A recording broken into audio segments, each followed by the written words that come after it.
21 লক্ষ মজদুরকে যাদের টাকা কেন্দ্রীয় সরকার দেয়নি, আগামী 21শে ফেব্রুয়ারি তাদের টাকা তাদের ব্যাংক অ্যাকাউন্টে চলে যাবে, রাজ্য সরকার দেবে। 100 দিনের কাজ প্রকল্পে বাংলার কম বেশি 21 লক্ষ শ্রমিকের মজুরি বাবদ 2800 কোটি টাকা এখনো আটকে রেখেছে কেন্দ্র।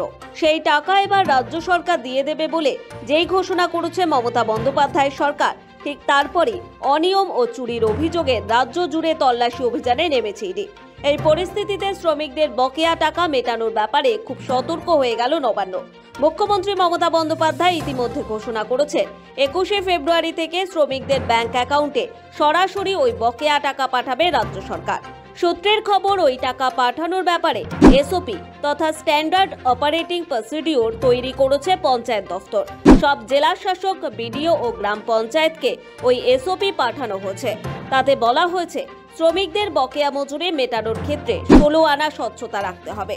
ব্লক ডেভেলপমেন্ট অফিসারদের প্রথমে খতিয়ে দেখতে হবে প্রকৃতপক্ষে কাদের টাকা বকেয়া রয়েছে।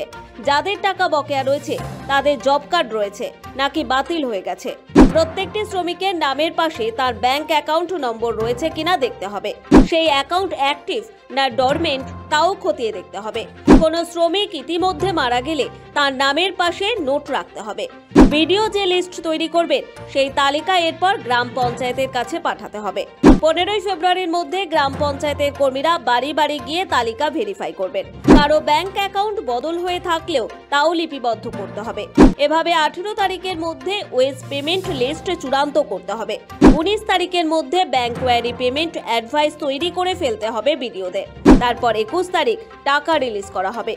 স্বাভাবিকভাবেই এ ঘটনায় গ্রাম পঞ্চায়েত বিশেষ করে বিডিওদের ওপর বড় চাপ তৈরি হলো, কারণ তালিকায় সামান্যতম ভুলভ্রান্তি হলে তারাই দায়ী থাকবেন। তবে সূত্রের খবর, গ্রাম পঞ্চায়েত ও বিডিও অফিসের স্তরে কোনো ভুলভ্রান্তি হচ্ছে কিনা তার ওপর নজর রাখার দায়িত্ব থাকবে মহকুমা শাসক, অতিরিক্ত জেলা শাসক ও জেলা শাসকদের ওপর। সব মিলিয়ে কম বেশি 21 লক্ষ শ্রমিককে বকেয়া মেটাতে চরম তৎপরতা শুরু হয়েছে নবান্নে। জেলা শাসকদের নিয়ে ইতিমধ্যে একবার ওরিয়েন্টেশন মিটিং করেছেন পঞ্চায়েত সচিব।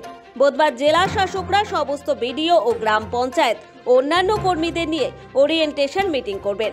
8 তারিখ থেকে খসড়া মজুরি তালিকা তৈরি করে ফেলতে হবে বিডিওদের। ব্যুরো রিপোর্ট, সময়, কলকাতা।